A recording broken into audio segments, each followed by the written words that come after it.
It's starting.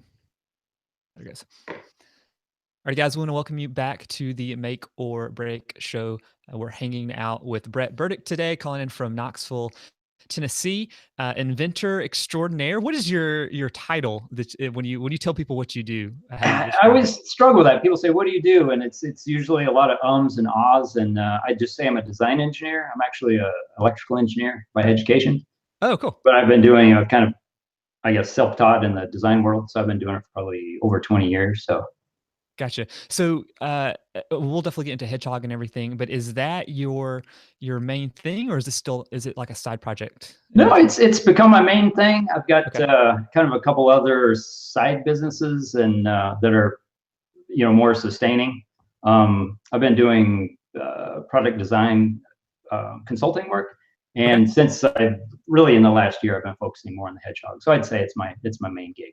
Gotcha. So how did you initially get into you said your background is in electrical engineering, is that right? Yeah, I was an electrical engineer at Honeywell in Phoenix, working on Okay. avionics systems. Sorry, that's my dog. No, that's fine. It's okay, babe. And so I designed a golf putter, and I don't know if we want to talk about that as well. That was a few years ago. I designed a golf putter. That was another project I worked on, and that one didn't go so well. But way before that, I designed a golf putter, and I showed it to came out here to Knoxville, showed it to my sister, and her boss saw it, thought that was pretty cool. He's like, "Well, heck, if he can design a golf putter, he can design products for me." So he Yeah. hired me. That was kind of my resume, was just that putter. He hired me based on that, and I started doing product design work for that company here in Knoxville after that. So That's cool. So was that putter, was that on the side then? yeah, that was just kind of one of those investigative things. A lot, the Hedgehog kind of started that way too. I kind of had an idea. I prototyped it, and that one didn't go too far. But a few years ago, I designed a totally different golf putter and actually started a business, had it made, launched that one. That's brexgolf.com. Oh, cool. So that was tricky. That's a tough industry to get into. So How do you when I hear people say like I built a product, like I get the digital side of things, like I can type some stuff on the computer and publish it, but making something real, that just seems like a whole nother world to me and almost like another just mental barrier. Uh, have you always been like I want to develop products and put them out there for people? I guess so. I think a lot of it is just being curious. I wonder, I might look at an existing product, try to figure out how it was made or why it was that way or how it can be different. So I think it's kind of a curiosity thing. And I guess the way I was raised, our family was very project oriented. Okay. My family, we just built a cabin, built it from scratch. My mom wanted to take out a wall. She'd take out a wall. So we were just kind of doers. So I think I grew up with that kind of mentality of if you've got an idea and you want to check it out, you just go do it. So That's I don't know cool. if that answered your question. No, that totally does. How did you initially figure out I imagine that the manufacturing part, and, like, actually bringing something to real life outside of the design piece, Yeah, my previous job was a great experience for that because we have, are a manufacturer. That company was a manufacturer, and so we'd have design a product, have molds made, design packaging, the manuals, all that stuff. So I did that for a long time. So I got to know that process. So um, that's become invaluable working on the Hedgehog, yeah, obviously. was that when you were at Honeywell then? No, this was the local company here in Knoxville was Shock, Okay. FI hyphen Shock, and that's the company that where the boss, the owner, saw my putter and he hired me to come design. So yeah, Gotcha, that makes sense. Alright, so you were doing golf clubs, and, doing some product design for the day job. That seems still pretty far away from, like, woodworking and making did you get into, uh, like, woodworking just as a hobby on the side? Is that yeah. how you My kinda my dad had a shop when I was a kid. okay, So he made some fun furniture. It wasn't like fine furniture at the time. He did that more later. It was more, he built-ins for the house and that sort of thing. So I was around woodworking, but it really wasn't until I took a class at Aramont in Gatlinburg, which is okay. an amazing school. I took a furniture making class there, I guess about 4 years ago. Okay. And so I built, so you come home from those classes, it's this big sideboard, walnut. It's turned out pretty well. So, you take a class, you come home with a pile of wood. So it took me another year to build out my shop so I can finish that thing. So I've been around wood and woodworking, but it's not really till the last 4 or 5 years that I've been making furniture. So What? yeah, Go go ahead. ahead. Sorry. I was going to say, so my experience with woodworking is what made me think about the Hedgehog. And initially, for me, the featherboards kind of do two things. And the main thing for me at the time was keeping the wood tight against the fence. When you run a board through, particularly a long board, it keeps it nice and tight so that you don't get the blade, blade marks as you transition, as you push it through. So the original one, you want me to show you Yeah, that'd be great. prototypes? Yeah, and if for folks that are listening to this as a podcast, we've got, if you check us out over on YouTube, you can see some of the products that he's pulling up. So if you can see this, the original design just has this kind of smooth edge. So this is a 3D print. This was the first prototype. So my idea was to have it so it would actually tighten the board against the fence as you push it through, and it would be smooth. Got it. So having it as an anti-kickback device was kind of secondary to me, and I showed it to a couple of professional woodworker friends, and they said, "What about kickback? That's a big deal." Yeah. So then I 3D printed the next version. So I put the fingers on it, and I did that multiple times. I would 3D print a handful of them, send them out to friends and professional woodworkers to get feedback, and I just kept iterating it that way, which was, their feedback was amazing. It's a much better product now because of that. So going back even before you got the first 3D print, you have the idea for the featherboard. What's your next step? Are you going to paper? Are you going to 3D modeling? Yeah, I generally start with sketches, just pretty visual, like kind of, can close my eyes and see what something's going to look like. So I'll start with sketches, and then I usually go straight to solid modeling. I use SolidWorks for that. Okay, cool. Yeah. So, and you said you 3D printed those prototypes? I had them printed. Yeah. Oh, you had them printed. Okay, how'd you do that? If folks are interested in. Yeah, I used Shapeways as a company. So if you have a solid modeling program, you can export it as an STL. You just create an account with them, upload it, and it's pretty amazing. After it uploads, it says, what your part volume is, what your cost is, and you can select from different materials. It's very slick, and you get the part in 7 to 10 days. That's cool. And I've actually printed I designed a little piece of jewelry for a little friend of mine, and 3D printed in silver, polished silver. I mean, it's just amazing what you can do.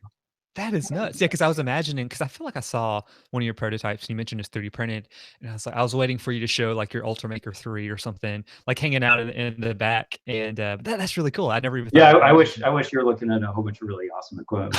I do have a FlashForge Creator Pro that if you looked at the stacking accessory that I sell. So I'm actually printing these rings right here in my office. So oh, cool. So are those the ones you are also are you selling those? Yeah, I'm selling those, and I'm selling more than I thought. And when I first so when you develop a product, you get quotes, and the tooling for injection molding a part is very expensive. And when I was looking at the tooling for the accessory, it's a small part. The tooling is relatively cheap, but it's still a lot of money. Yeah. So I thought I'll just 3D print them because I didn't think they would sell that well, and people are ordering them, much more than I expected. Yeah, that's cool. So you're iterating your design. You're talking with your woodworker friends. If you had to guess, how many revisions would you say before you got, I guess, to the manufacturing phase? It's kind of tricky to say because there are iterations that don't get 3D printed. So there may have been 30. I don't know. I probably 3D printed maybe 8 or 10 versions of these. And another thing I did, I tried to cast my own. I thought I'm going to cast a bunch of these and send them out to even more people because I was realizing the feedback was so valuable to me. So I made a silicone mold, and tried to cast these out of urethane, Uh-huh. and you can see how really horrible that is. This is a bad example of that. I'm just kind of showing what the process is.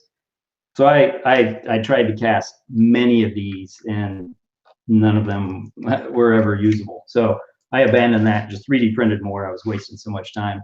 I kind of wanted to learn that process anyway because it's so cool.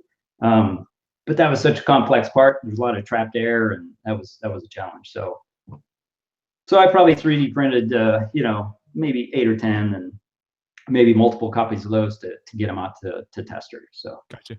So how did you, because I have zero clue how that works. How did you make a mold to cast out of silicone? well, everything I've learned, so many things, you just go to YouTube and you're like, how does this work? I don't know. Yeah. I want to do that. So you actually 3D print. I've 3D printed the 2 halves. So you make the 2 halves of the mold. Okay. And I 3D printed little pin locators. So when I made the molds, I could drop alignment pins in. So when I put the 2 halves together, they would be locked together. Okay.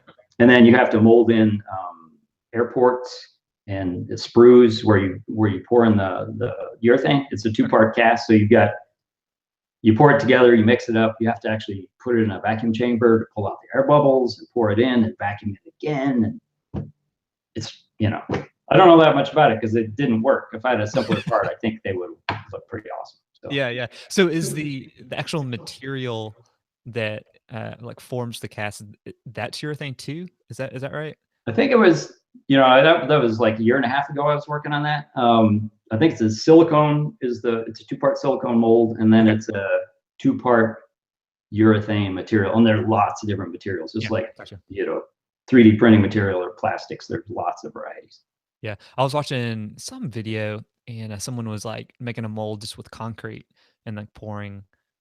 I've done that too. And I was like, that's crazy. That didn't even register that's something that's possible. So that's. Yeah, I renovated my entire house by myself. And so for my half bathroom, I wanted to put a concrete sink in there. So same thing. It's like, I'll just make a mold. So I made a mold and I cast the sink, and it's actually looks pretty cool. I can send you pictures of those as well. Of that as well. Yes. Yeah, we'll definitely put that in the show notes. That's really neat. All right, so you said you actually to get it manufactured, you've got to get the dies made. And for those that don't have any background in manufacturing, if folks are looking to get something created, like what is that process like? Speaking with manufacturers, like finding manufacturers, do you have any tips for that? Yeah, that's I found finding the manufacturers I found to be a super challenge. Because I wanted it to be local. So I contacted injection molders, in the East Tennessee area. And actually nobody wrote me back. And I think it's so expensive to do this, to make the molds and everything. I did everything as inexpensively as I could because I did all the work myself. But I kind of know the process, so it's expensive to buy these molds. And I think I don't know what they're thinking because they didn't write me back. But I think they look at, one guy trying to do this and they know the chances of success are pretty small and it's so expensive. And I think a lot of people don't understand the process. And, when they know an injection mold costs $20,000 or $50,000 or whatever it is, they realize that's a big deal. Yeah. So I actually contacted the Tennessee Department of Economic Development or whatever it's called. I tried to get them to hook me up, and that didn't work either. And luckily, with my previous job with Hedgehog, I have manufacturing connections in China. Okay. And so these are made in China. And really, I don't think I could have done it otherwise. The initial investment would have been too high. Part price would have been too high. So that's where I ended up. Yeah. And so when you are, I guess, doing that initial negotiation, are you pretty much having to guarantee a certain order amount? Like, so they can cover their like die costs and all that kind of stuff? Yeah, the injection mold, the tooling costs they're a set fee. If you buy one, or 10,000, your tooling costs are the same. Got it. And of course, if you've ever ordered like business cards, you can get 500 business cards for $50, or you can get 2,000 for 5% more. It's not quite the same, but the fewer you buy, the more expensive the part is. So that's also a challenge to know. Well, you don't even know, to guess what is going to sell, because you want to get, you want to order enough to get the piece price down, but you don't want to be sitting on a lifetime supply of them either. So that's pretty tricky. Yeah, yeah. And so, once you got those ordered and you got them in, um, was that first batch, like, is that what you started selling? Because you started just December 20th of 2017, is that right? Yep, that's exactly right. Yeah, there were a lot of production delays just for QC reasons.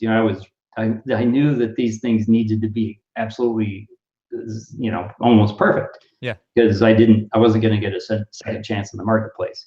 So yeah, that first batch just landed just before December. It was supposed to be fall, so starting right around Christmas was a bit of a challenge. But I had people sign up for early notification, to be early adopters. So I gave them a coupon code. So those people ordered right away. A lot of them did.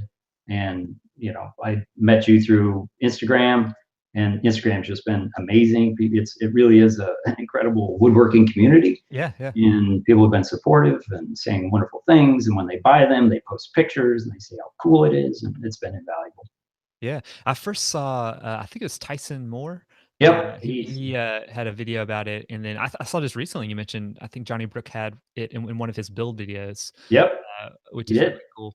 So, I guess even going way back to the initial idea, and for those that can't see it, you basically turn, it's like a featherboard that's kind of like a spiral shape, and you turn it so you can tighten really, really quick. Because I know personally, those featherboards they're just a pain because you got to reset them and they take forever.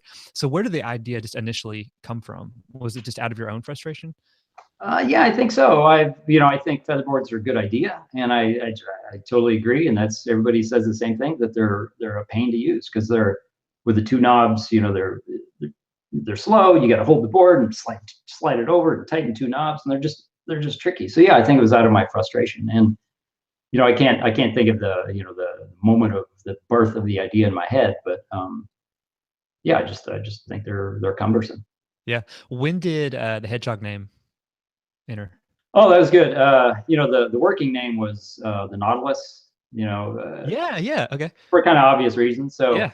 I was calling it the Nautilus for a long time, and then a friend of mine who lives in Scottsdale, Arizona, I think he showed it to a friend of his on social media. This was like over a year ago, probably, because I've been working on this a long time.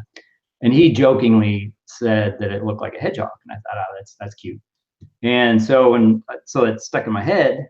So when it came time to do the artwork for the packaging and the logo and everything, I had my graphic artist work up the Nautilus and the Hedgehog, and the Hedgehog just made so much more sense. I showed it to a lot of people, and it was like 10-1 voted for the Hedgehog. So That's neat. I'm glad he made that joke, because it's good.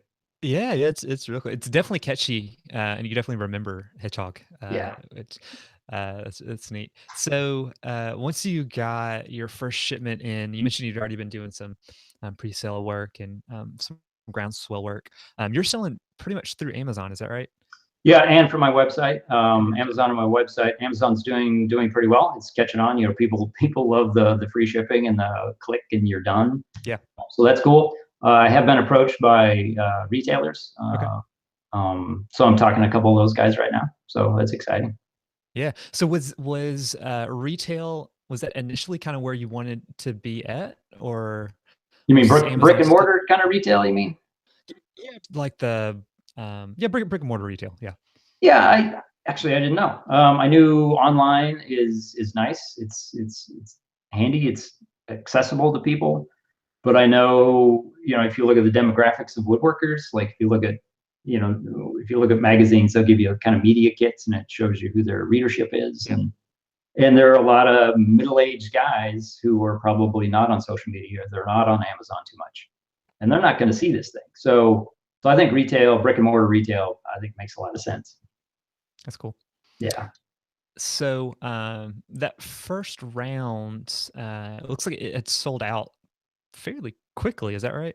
On Amazon? On Amazon, yeah. Yeah, that's a super cool thing. And so you ship them an initial shipment, obviously. And so it did pretty well, initially. And then the Wood Whisperer, I sent him a couple of samples. He did a Friday Live Oh, cool. YouTube video, and I didn't even know it was there. And somebody messaged me, I was like, "Hey, just saw your hedgehog," and boom, that kind of blew up over the weekend, and I Yeah. sold out on Amazon in 3 days. So, Yeah. um, you know, sold out I in the 3 days after he posted his video. So that's kind of a big deal. So Yeah. so they're reloaded. I shipped them twice as many as I did the first time, and they're back up. So yeah, Yeah, that's that's, I mean, that's pretty much that's your core audience right there. You're getting Mark to mention it. He, yep. And I've messaged him a couple times, and he knows that what a big deal that was to me. So that's great. yeah, that's real cool. So, getting a little bit more into potentially into retail, but where do you kind of see this going in 2018? It's so darn early. Early on, like within I've been selling them like 2 3 weeks, and people were patting me on the back saying, "Whoa, you've done it, man! You made it. Everything's Yeah, cool." And it's yeah, I was like, I'm just getting started. I'm just getting yeah, warmed up. So, my plans for 2018 are just getting the word out more, just keep doing what I'm doing. The initial shipment. I don't really want to talk about numbers, but it was many pallets. So I go to the warehouse and I see all these pallets of hedgehogs, I know I got a lot of work to do. So more of the same. And when I applied for the patent, which is like 3 years ago, one of the applications of that, when you put together the artwork for that, is a small one, a vertical hedgehog, or yeah, vertical featherboard that'll go on the fence. So okay, since I have a 3D printer now that I can easily print those, that's my next thing. So okay, I've got a yeah, couple of other ideas in the woodworking realm that I'm going to be working on this year. yeah. So, where did the stacking the hedgehogs, was that something you came up with, or was that Yeah, somebody that came else? from a retailer. Actually, I was talking to a local retailer, and they've been amazing. They've been super supportive, excited about the hedgehog, and so I was taking prototypes to them, and the manager of the store said, "What about stacking?" And that was kind of a new idea to me. I wasn't sure that I didn't know that was a thing. So I just came up with this little ring. So he mentioned that early enough in the development of the design of the body that I could incorporate the two. So this is this is actually, I don't know if you can see it. Yeah. It's got the little kind of ribs in there. Oh, cool. So the locking ring mates into that. So he mentioned that early enough. I could design the body of the hedgehog to incorporate the ring. So that's where it came from. And then even since then, people have posted images and videos of the hedgehog stacked, but without the ring. Okay. So you can actually rotate them at different angles to push on your stock if it's got an unusual shape, like a profile of crown molding or something Yeah. like that. So Yeah, I think I saw that one. It must have been like a week ago, and I was like, that's really cool," because that would be something that I don't think it's even possible with like a traditional featherboard. To yeah, I can't see how it would be. Yeah, Yeah, Ramon Valdez. I don't know if you follow him. I think he mentioned that in one of his videos. He's got great tips. He's a great follow on yeah, Instagram. yeah, yeah.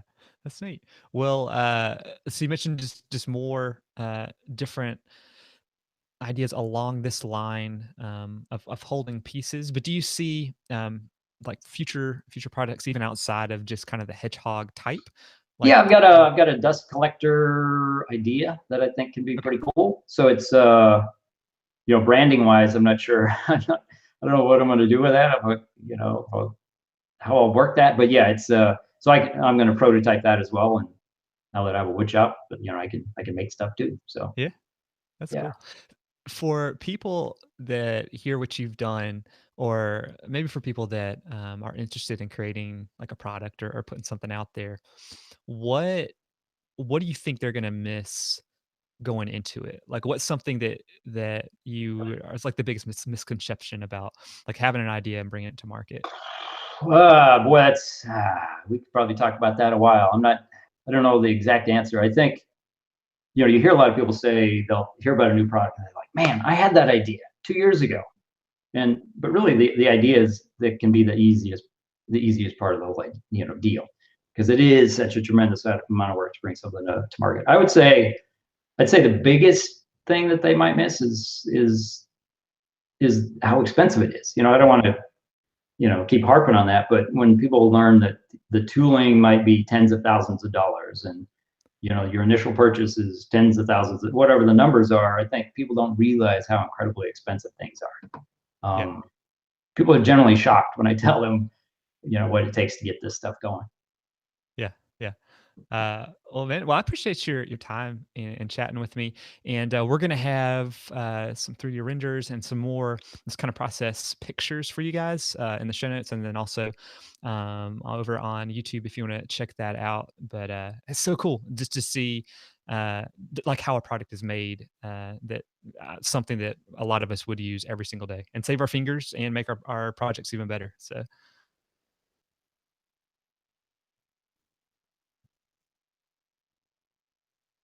Ooh, I think sorry, it was cutting out on me for a second, sorry. Because of alright, so if folks are interested, in checking it out, I imagine going through your website, is that the best spot? Yeah, that's definitely best site. It's best way. It's featherboards.com. I've got links to where to buy if you want to check it out on Amazon. I've got videos. I've got a videos page on there that kind of shows the demo. So many people have been around the Hedgehog. They've heard me talk about it a couple of years. Not till they see like a 60-second video do they know what I'm talking about. So I think it's very clear. The videos make it, crystal clear.